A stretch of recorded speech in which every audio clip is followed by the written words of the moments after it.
চট্টগ্রাম ইপিজেডে পোশাক কারখানায় ভয়াবহ আগুন।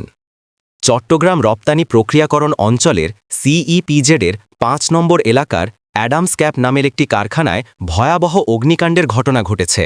বৃহস্পতিবার ১৬ অক্টোবর দুপুর ২টার দিকে আগুনের সূত্রপাত হয়।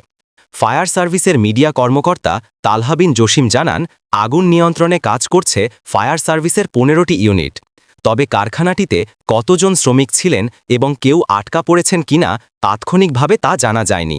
ফায়ার সার্ভিসের তথ্য অনুযায়ী ৯তলা ভবনটির ৫, ৬ ও ৭ তলায় আগুন ছড়িয়ে পড়ে। এখন পর্যন্ত কোনো হতাহতের খবর পাওয়া যায়নি। ইপিজেড থানার ভারপ্রাপ্ত কর্মকর্তা মোহাম্মদ জামির হোসেন বলেন, কারখানাটিতে মেডিকেল অ্যাক্সেসরিজ তৈরি হতো।